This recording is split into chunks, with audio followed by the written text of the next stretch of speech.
Living on another plane after a fantastic week. I was in Glasgow. Celtic atmosphere was unbelievable, and Real Madrid were effective as they have been in recent times. And then to Naples, where Napoli were superb, and a champion team like Liverpool need a bit of a reset. There was all that, but now let's focus in La Liga. First though, let me have a coffee.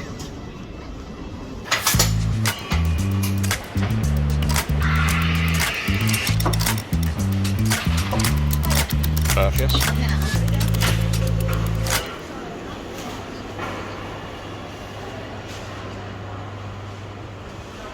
First of all, let me give all the love and many condolences to all the British people out there and those that admire the Queen, which I know is everyone that was born in British soil and many other parts of the world. So have a good trip up heaven, ma'am.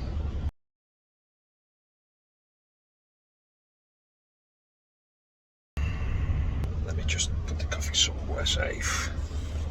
There you are. And let's talk about La Liga. Have you checked the games of this weekend? Really exciting. This is what we got for you at Premier Sports. Let me tell you a few things about some of these games. Espanyol Sevilla has become, at this stage of the season, absolutely crucial for Sevilla. The impression we all have is that Monchi, the director of football, who perhaps admits that they were more thinking more about the finances than about the team, for obvious reasons. They don't want to go into the red, and that meant that the team has not had the players that perhaps they needed to refresh minds and legs, and quite clearly Diego Carlos and Koundé have not been replaced properly. The consequences of it is in the results, and as I say, we all think if Lopetegui and Sevilla lose badly against Espanyol, it could be his last game. I'm not sure it's fair, but that's football, isn't it? It's unfair. Lopetegui has done a great job for 3 consecutive years, helping Sevilla to get into the Champions League and win the Europa League in the process. But it feels like something is not right. The balance is not right, and the one that pays the broken glass, as we say in Spanish, tends to be the manager. How about Cadiz, Barcelona? It's another chance to see the evolution of Xavi's team, a team that doesn't look like a Barcelona side, if you like, in the way they play. It's a lot of attacking the spaces, counter-attack, but you know what, it's been efficient.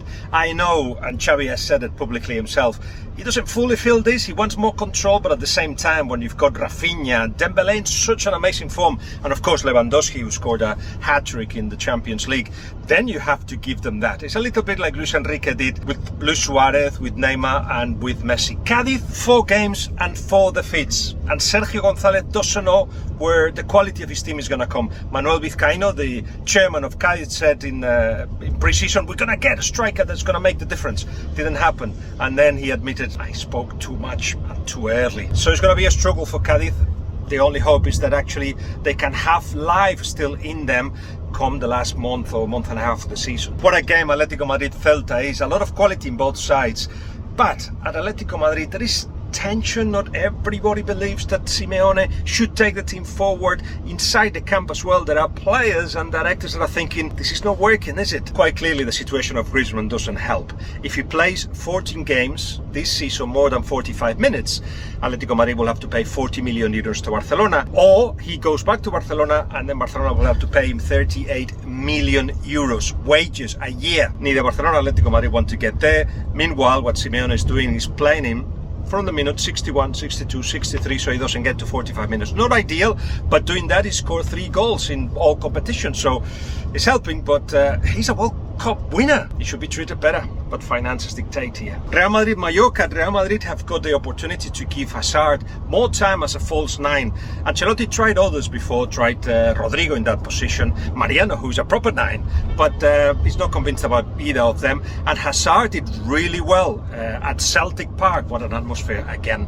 And he did well by getting involved in the first goal, assisting as well, and scoring. So all in all is an opportunity for him to claim a place at Real Madrid, something that he has been unable to do for physical reasons, but mental as well. He seems to have lost the hunger, but now with a bit more confidence we may see a better Hazard, and that will be good news to Real Madrid. Benzema, some say 10 days off, some say maybe the rest of September. In any case, it will be the opportunity to see what Real Madrid is like without Benzema. But for me, the game of the weekend is Betis Villarreal, Pellegrini versus Unai Emery. Pellegrini has put pressure to the club so they didn't sell any footballer. The footballers that made Betis 5th in the table, and they haven't left, most of them. Hector Bellerin did. It was all about being able to register the players. So finances played a huge part for Betis. They couldn't reinforce the team.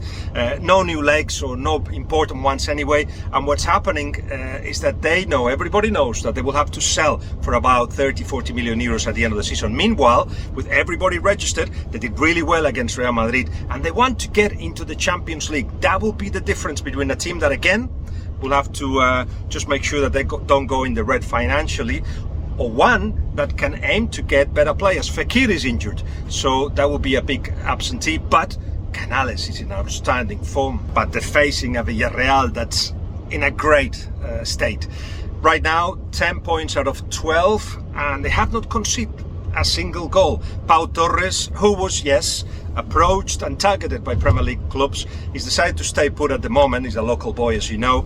And next to him, Albiol, who doesn't seem to be getting older. The calendar says yes, but his football is very, very intelligent. Perfect partnership at the back, but it's everybody that works really hard at defending whatever way Unai Emery asks them to do so.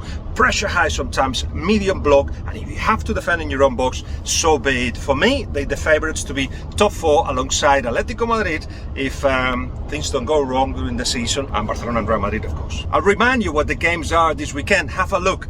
They will be on Premier Sports, and you know how to get Premier Sports. Otherwise, come to our social media and you'll find out. It's the opportunity to be in the conversation. Everybody talking about La Liga now. Do you want to know? Well, you'll be the first to know if you actually watch the games. I'm on my way to La Liga TV. We call the show Viva La Liga, and it's Monday to Friday, and it also comes on Premier Sports, so keep an eye on it. Hasta la semana que viene. See you next week.